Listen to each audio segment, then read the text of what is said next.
皆さん、こんにちは。2分で学ぶ解剖学ナビゲーターのドクタームックです。今回は下肢の解剖超入門ということで、下肢の全体像を見ていきたいと思います。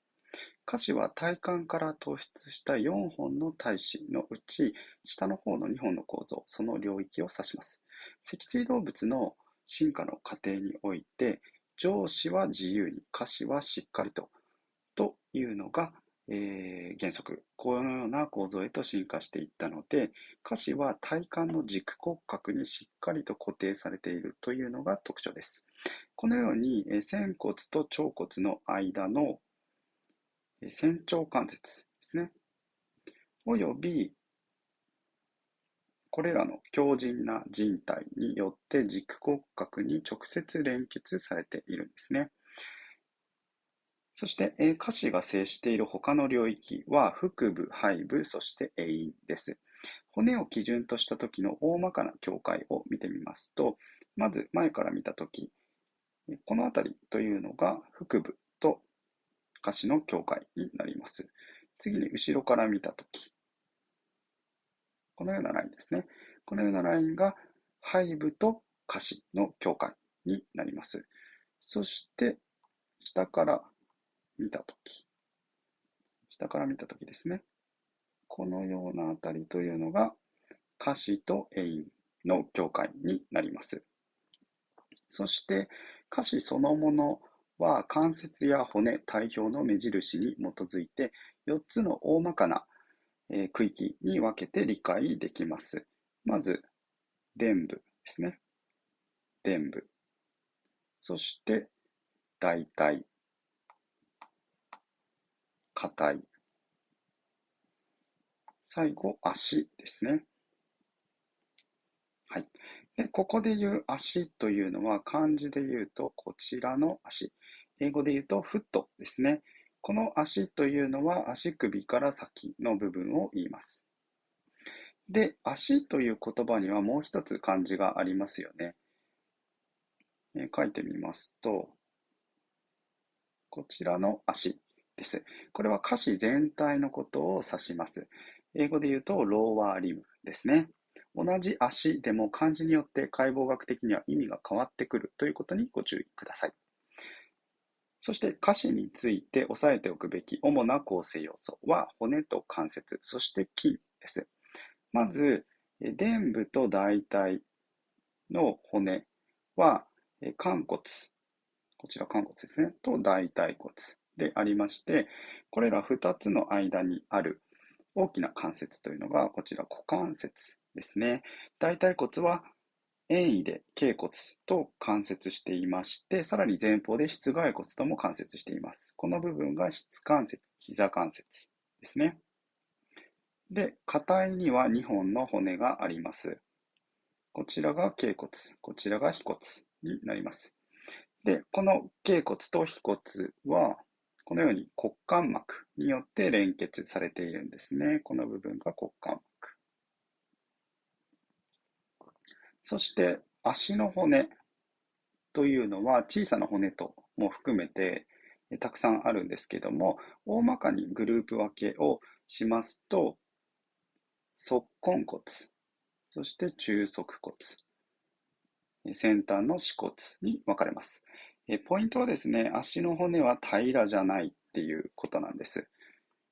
こちら、ちょっと前から見てみますと、このようなアーチになってるんですね。縦のアーチと、横のアーチと、こちら、横から見た時の縦のアーチを形成しているんです。これらのアーチには柔軟性がありまして、歩行中や立っている時にかかる力を吸収してくれます。次に筋についてですね。まず、臀部の筋から見てみましょう。はい。臀部の筋は、股関節の心筋、外転筋、回旋筋からなります。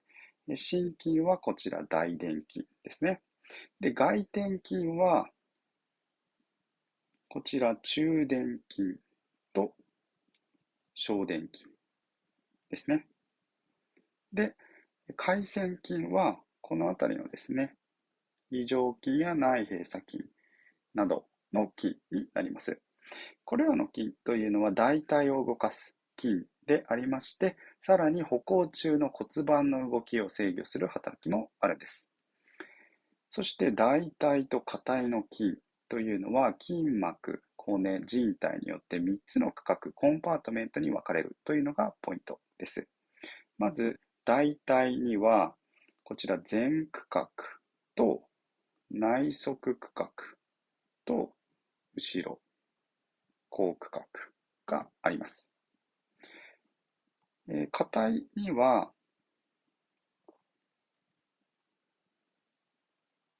こちら前区画と後区画と、ボリュームとしては小さいですが、外側区画があります。では最後、機能の面から下肢の構造を見ていきたいと思います。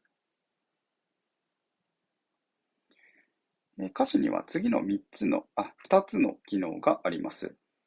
1、体重を支える。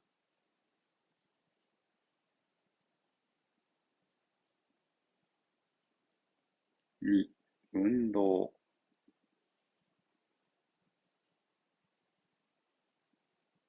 この2つですね。まず1つ目、下肢の主な機能の1つは最小のエネルギーで体重を支えることです。股関節及び質関節の人体の構造や関節面の形状というのは立っているときに、はい、立っているときにこれらの関節をロックするのを助けて、立位を保つのに必要な筋のエネルギーを軽減する作用があります。そして2つ目、運動。特に体を移動させることですね。下肢にある関節で主要なものは股関節、質関節、そして胸骨と下体の間の巨体関節、足首のところですね。これらの関節における運動が統合されることで、人が地上に足をつけ、その足の上で体を動かすことが可能になります。ということで、今回は下肢の解剖、その構成要素と機能の面から全体像をざっくりと解説してみました。チャンネル登録、高評価、グッドボタンよろしくお願いいたします。ご視聴ありがとうございました。ではまた。